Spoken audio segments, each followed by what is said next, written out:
나라가 마치 전두환 군사 독재 정권 시절로 회귀한 것 같습니다. 수원지검 김영남 검사, 박상용 검사가 수감 중인 이화영 전 경기도 평화부지사를 회유하고 협박해 허위 진술을 끌어냈다는 충격적인 폭로가 나왔습니다. 언론을 통해 공개된 이화영 전 부지사의 옥중 노트 내용을 보면 검사의 회유 협박 시도가 매우 구체적이고 적나라합니다. 옥중 노트에 적혀있는 내용 일부를 옮겨보겠습니다. 박상용 검사는 스마트팜 비용과 이재명 지사의 방북 비용을 쌍방울의 김성태가 대납해 준 것을 인정해달라.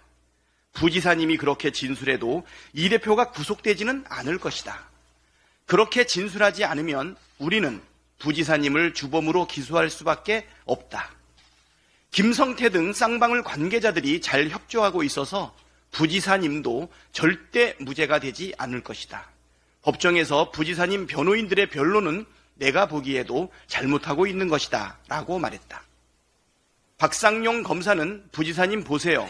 지금 검찰에 협조한 쌍방울 직원들 다 석방되고 있잖아요.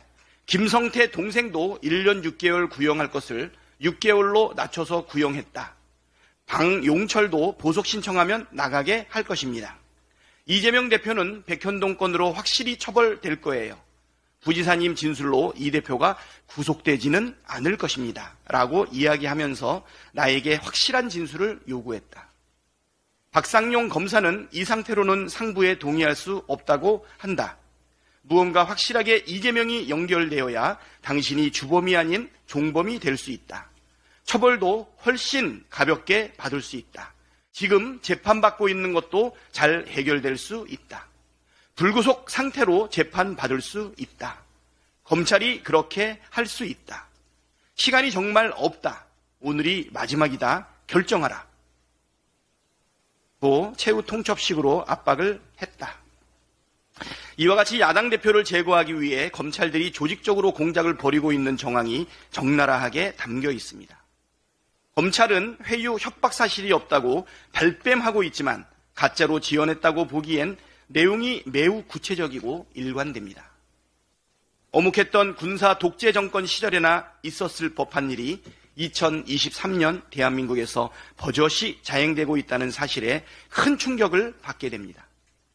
이화영 전 부지사의 변호인단은 해당 사건 검사들이 피의자 이화영에게 유죄 처벌을 협박하고 그에 대한 선처를 조건으로 허위 진술을 강요해 이재명 대북 송금 사건을 조작했다며 탄핵소추 청원을 국회에 제출했습니다. 수사기관의 불법 행위를 국회가 바로 잡아야 합니다. 그래야 또 다른 억울한 희생을 막을 수 있고 그래야 대한민국이 한 발짝이라도 전진할 수 있습니다. 윤석열 정부는 독도마저 일본에 내주려는 것입니까? 국방부가 최근 발간한 장병 정신교육 자료에 독도를 지도에서 빼먹더니 아예 영토 분쟁 중인 지역으로 기술한 것으로 확인됐습니다. 제정신입니까? 윤석열 정부 들어 난데없이 친일파 커밍아웃이 이어지고 3.1절이 친일절로 둔갑되고 일본에 무한 퍼주기하고 항일 독립 영웅 홍범도 장군 흉상 철거하는 것을 보며 이러다가 독도마저 일본에 내주지 않을까 걱정했는데 설마 하던 일이 현실이 되고 말았습니다. 단순 실수나 착오라고 치부하기도 불가능한 초대형 안보 참사입니다. 정부는 이 참사에 대해 반드시 합당한 책임을 져야 할 것입니다. 얼렁뚱땅 넘어갈 생각 꿈도 꾸지 마십시오. 신원식을 파면하라. 윤석열 대통령과 한동훈 비대위원장은 국민의 뜻을 받드십시오. 어제 국회는 김건희 특검법과 대장동 50억 클럽 특검법을 의결했습니다. 윤석열 대통령이 특검법을 거부할 것이라고 대통령실이 밝혔습니다. 국민 10명 중 7명이 거부권을 행사하는데 고민하는 척도 하지 않습니다. 공정과 상식을 강조하고 국민의 뜻은 늘 무조건 옳다던 대통령이 특검법을 거부하겠다니 시대의 코미디입니다. 떳떳하다면 특검을 거부할 이유가 없습니다.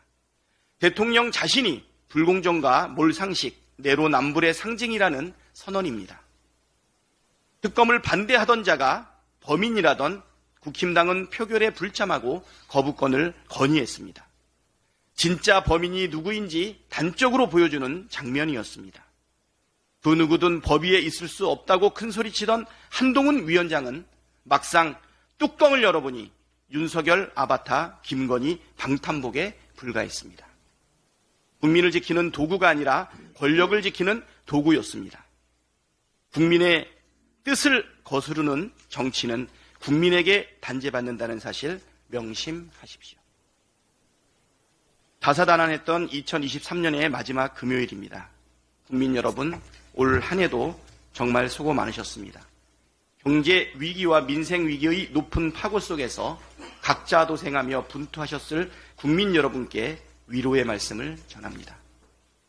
내년은 갑진년, 푸른 용의 해입니다.